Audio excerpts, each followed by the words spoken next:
datang di Kampus Pejuang Pendidik, Pendidik Pejuang.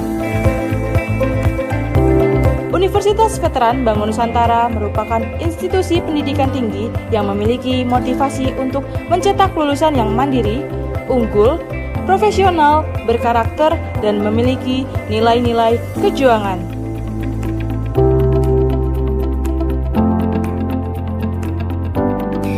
Saya Rektor Universitas Veteran Bangun Nusantara, Profesor Dr. Farida Nugrahani Magister Humaniora. Misi Universitas Veteran Bangun Nusantara adalah terwujudnya universitas yang unggul, berkarakter, mandiri, dan memiliki nilai-nilai kejuangan.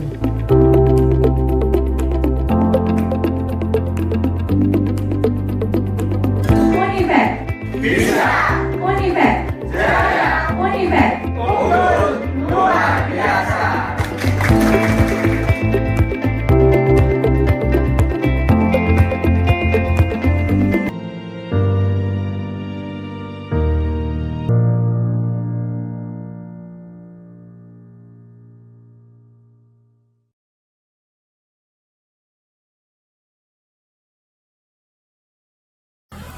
Assalamualaikum warahmatullahi wabarakatuh.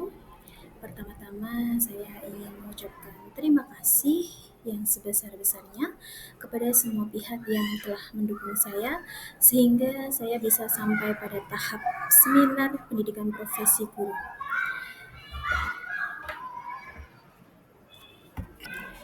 Pada kesempatan kali ini saya ingin memaparkan tentang seminar pendidikan profesi guru. Namun sebelumnya perkenalkan, nama saya Yusinda, NIM 24225201112, Prodi Pendidikan Guru Sekolah Dasar, kelas PGSD 4, dengan dosen pembimbing Ibu Anissa Prima Eksakta MPD, Universitas Veteran Bangun Nusantara Sukoharjo.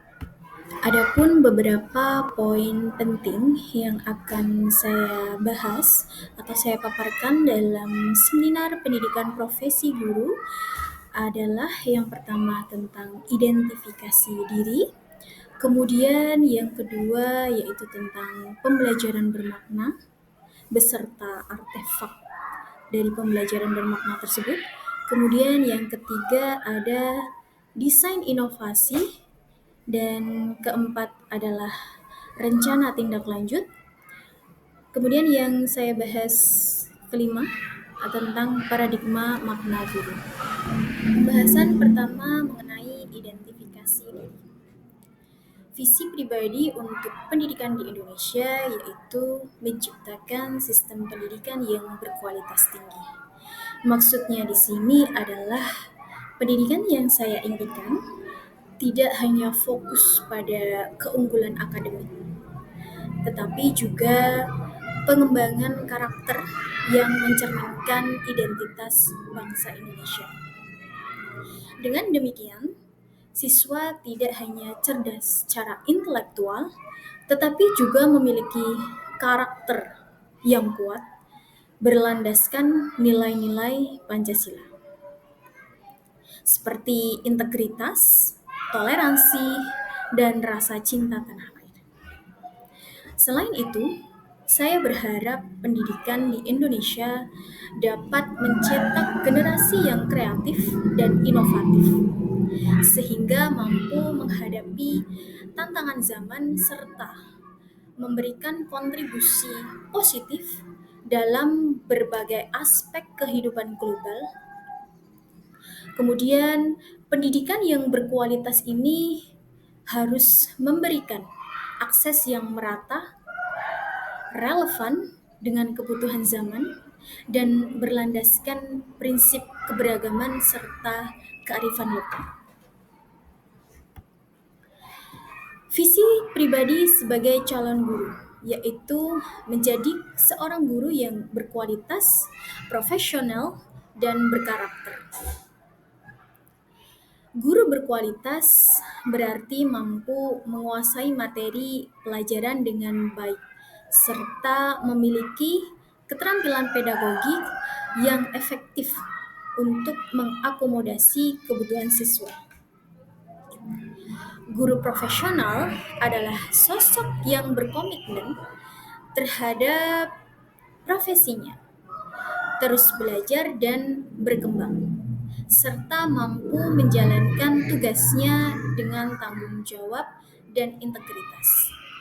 Selain itu, sosok guru juga harus berkarakter, menjadi teladan bagi siswa dengan menunjukkan sikap santun, empati, sabar, dan memiliki kemampuan untuk memotivasi serta mendidik siswa agar menjadi pribadi yang mandiri dan cerdas. Guru masa kini juga harus adaptif terhadap perkembangan zaman, mampu menggunakan teknologi dalam pembelajaran, serta menerapkan metode pengajaran inovatif yang sesuai dengan kebutuhan peserta didik. Untuk hal-hal yang saya lakukan untuk mencapai visi tersebut adalah yang pertama, mengembangkan diri secara berkelanjutan. Saya akan terus belajar dari berbagai sumber seperti mengikuti pelatihan, membaca buku, menghadiri seminar, serta terlibat dalam komunitas pendidikan. Untuk memperluas wawasan serta keterampilan. Selain itu, saya akan meningkatkan kompetensi profesional saya dengan memahami dan mengimplementasikan kurikulum terbaru seperti kurikulum Merdeka, serta menggunakan metode pembelajaran yang berpihak kepada peserta didik, seperti pembelajaran yang berdiferensiasi dan kontekstual. Saya juga akan membangun karakter sebagai guru teladan dengan melatih kesabaran, empati, dan kemampuan komunikasi yang baik. Langkah berikutnya adalah menjalin kolaborasi dengan sesama guru, orang tua, dan masyarakat untuk menciptakan lingkungan belajar yang mendukung. Yang terakhir, saya akan menghadapi setiap tantangan dengan sabar dan bijak, serta selalu mencari solusi kreatif untuk memastikan pembelajaran tetap berjalan efektif meskipun dalam kondisi yang sulit. Poin berikutnya yang saya bahas di sini yaitu tentang pembelajaran bermakna. Dimulai dari refleksi dari seluruh mata kuliah. Setelah merefleksi seluruh mata kuliah yang sudah saya ikuti dan saya pelajari selama 2 semester, saya menyadari bahwa banyak hal baru yang saya peroleh, yang sebelumnya saya tidak ketahui, namun setelah mengikuti perkuliahan selama 2 semester ini banyak hal dan banyak wawasan juga yang saya dapatkan. Baik dalam bentuk pengetahuan maupun pengalaman bermakna yang memperkuat identitas diri saya sebagai calon guru yang profesional. Salah satu pengalaman paling bermakna yaitu pada mata kuliah Prinsip Pengajaran dan Asesmen 2 tentang pendekatan Culturally Responsive Teaching atau CRT. Topik ini membuka wawasan saya bahwa dalam konteks pendidikan Indonesia yang sangat beragam, penting bagi guru untuk memahami latar belakang sosial dan budaya peserta didik sebagai landasan utama dalam merancang pembelajaran yang inklusif dan relevan. Pembelajaran bermakna pada Culturally Responsive Teaching atau pendekatan CRT ini merupakan pendekatan pedagogis yang menempatkan latar belakang budaya, bahasa, pengalaman, dan nilai-nilai peserta didik sebagai dasar dalam proses perencanaan, pelaksanaan, dan evaluasi pembelajaran. CRT atau Culturally Responsive Teaching bertujuan untuk menciptakan lingkungan belajar yang inklusif, adil, dan bermakna, di mana setiap siswa itu merasa dihargai, didengar, dan terlibat secara aktif. Pendekatan ini tidak hanya menghormati keberagaman, tetapi juga menjadikannya sebagai kekuatan untuk mendorong keterlibatan siswa, kemudian dapat juga meningkatkan hasil belajar, berpikir kritis, serta membentuk identitas positif siswa terhadap dirinya dan budayanya. Artefak dari pembelajaran bermakna yang saya pilih yaitu prinsip pengajaran Assessment 2 tentang pendekatan Culturally Responsive Teaching pada prinsip pengajaran Assessment topik 3, yaitu saya memilih modul ajar bahasa Indonesia yang sudah saya buat dan saya terapkan pada siswa kelas 1. Sebagai calon guru yang berupaya menghadirkan pembelajaran yang bermakna dan berpihak pada peserta didik, saya merancang modul ajar bahasa Indonesia kelas 1 dengan tema di sekitar rumah kita, yang mengintegrasikan pendekatan Culturally Responsive Teaching atau CRT. Modul ini saya lengkapi dengan media pembelajaran yang berbasis dengan puzzle berupa denah lingkungan sekitar rumah, yang tidak hanya melatih kemampuan berbahasa, namun juga berpikir, dan juga menanamkan nilai-nilai budaya lokal yang dekat dengan kehidupan peserta didik. Melalui pendekatan CRT, saya ingin membangun koneksi antara identitas budaya peserta didik dengan materi pembelajaran, sehingga mereka merasa dihargai, dikenali, dan lebih terlibat secara aktif. Puzzle denah ini menjadi alat untuk menstimulasi diskusi tentang tempat-tempat penting di sekitar rumah yang memiliki makna budaya, seperti misalkan warung atau toko tempat tetangga, kemudian rumah adat, musola, ataupun taman bermain bersama. Dengan demikian, saya berharap pembelajaran ini tidak hanya meningkatkan kompetensi literasi, tetapi juga menumbuhkan rasa memiliki terhadap lingkungan sekitar, kemudian dapat memperkuat identitas budaya sejak dini. Modul ini menjadi bentuk nyata komitmen saya dalam menciptakan pembelajaran yang kontekstual, inklusif, dan menyenangkan. Hal berikutnya yang saya bahas di sini yaitu mengenai desain inovasi. Sebagai calon guru yang berkomitmen untuk menghadirkan pembelajaran yang bermakna dan berpihak pada peserta didik, saya merancang desain inovasi pembelajaran ini dengan mempertimbangkan keberagaman latar belakang budaya, kemudian pengalaman belajar, dan kebutuhan peserta didik di kelas. Saya percaya bahwa pembelajaran yang efektif harus dekat dengan kehidupan peserta didik, serta mampu menjembatani potensi mereka melalui pendekatan yang adaptif dan responsif terhadap budaya.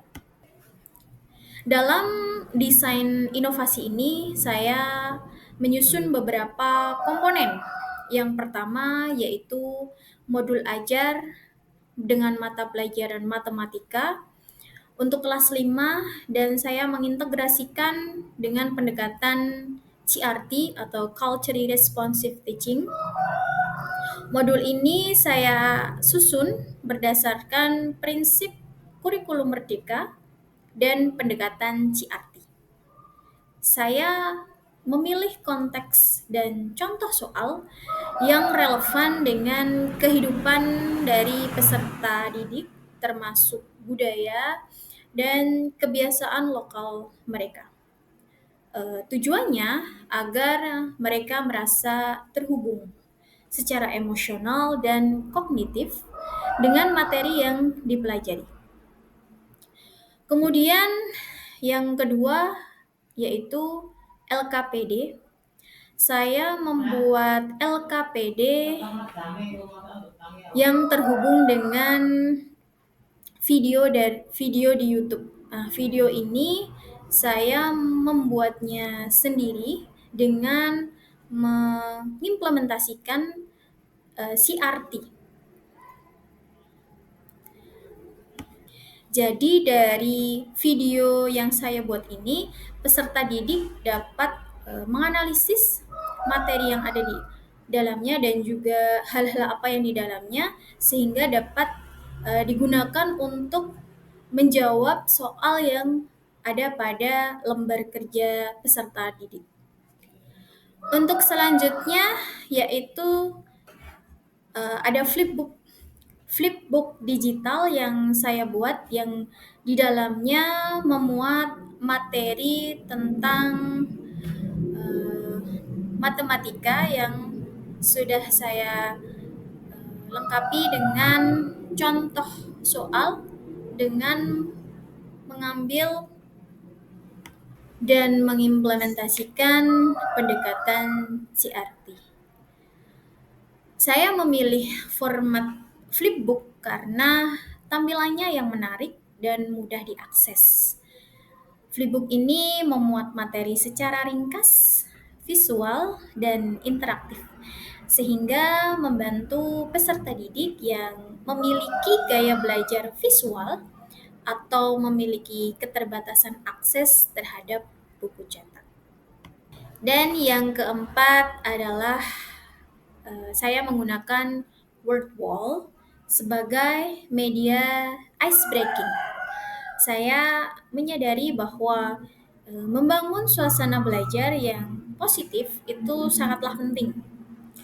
Maka dari itu, saya menyisipkan aktivitas ice breaking melalui word wall agar peserta didik merasa senang, juga termotivasi dan siap untuk mengikuti pembelajaran. Kegiatan ini menciptakan interaksi sosial yang sehat di antara peserta didik. Nah, melalui desain inovasi ini saya ingin menciptakan pembelajaran yang bukan hanya mentransfer pengetahuan, namun juga membangun relasi, menghargai keberagaman, dan memberdayakan peserta didik sesuai dengan potensi unik mereka. Kemudian saya juga berharap inovasi ini bisa menjadi salah satu langkah kecil saya dalam mewujudkan pendidikan yang merdeka dan bermakna. Untuk berikutnya yaitu terkait rencana tindak lanjut yang akan saya lakukan. Yang pertama adalah dengan konsisten mengembangkan diri. Jadi saya percaya bahwa guru yang baik adalah guru yang tidak pernah berhenti belajar. Oleh karena itu, saya akan terus memperbarui pengetahuan, mengasah keterampilan mengajar, dan terbuka terhadap berbagai inovasi pendidikan agar dapat memberikan pembelajaran yang relevan dan bermakna bagi peserta didik. Untuk yang kedua yaitu terkait menjaga karakter yang baik. Seorang guru yang baik itu menjadi teladan, bukan hanya dalam ucapan, tetapi juga dalam tindakan. Maka saya berupaya membangun integritas, kejujuran, tanggung jawab, serta empati dalam setiap interaksi baik dengan peserta didik, rekan sejawat, ataupun dengan orang tua. Kemudian yang ketiga adalah berdedikasi terhadap profesi dan peserta didik. Saya ingin hadir sepenuh hati dalam proses pendidikan. Tidak hanya mengajar, namun juga mendampingi, memahami, dan mendorong setiap peserta didik untuk berkembang sesuai dengan potensinya masing-masing. Dedikasi ini menjadi komitmen saya agar kehadiran saya sebagai guru benar-benar memberi dampak yang positif. Untuk selanjutnya yaitu terkait paradigma makna guru. Guru tidak hanya sebagai penyampai materi saja, akan tetapi juga sebagai seorang pendidik, fasilitator, dan pembimbing. Sebagai pendidik, guru itu bertanggung jawab dalam membentuk karakter, nilai-nilai moral, dan sikap dari peserta didik agar menjadi pribadi yang berintegritas dan bertanggung jawab. Kemudian sebagai fasilitator, guru menciptakan lingkungan belajar yang kondusif dan menyenangkan, memberikan kesempatan kepada peserta didik untuk aktif, berpikir kritis, serta mengeksplorasi pengetahuan sesuai dengan minat dan kemampuannya. Sementara itu, sebagai seorang pembimbing, guru hadir untuk memberikan arahan, dukungan emosional, dan bimbingan dalam mengatasi kesulitan belajar maupun masalah pribadi yang dapat mempengaruhi proses belajar. Dengan menjalankan ketiga peran tersebut secara seimbang, guru mampu menciptakan pembelajaran yang berpihak pada peserta didik dan mendorong tumbuh kembang mereka secara holistik. Saya menyadari bahwa proses menjadi guru bukanlah pelajaran yang instan, melainkan proses panjang yang menuntut refleksi diri, pembelajaran berkelanjutan, dan komitmen yang kuat untuk memberikan yang terbaik bagi peserta didik. Semoga apa yang saya sampaikan hari ini dapat memberikan gambaran atas perjalanan saya dalam memahami peran guru sebagai pendidik profesional. Saya mengucapkan terima kasih atas perhatian dan dukungan dari seluruh pihak. Apabila terdapat kekurangan dalam penyampaian saya mohon maaf yang sebesar-besarnya. Semoga kita semua senantiasa diberi semangat untuk terus belajar dan menjadi pendidik yang bermakna. Sekian dari saya dan terima kasih. Wassalamualaikum warahmatullahi wabarakatuh.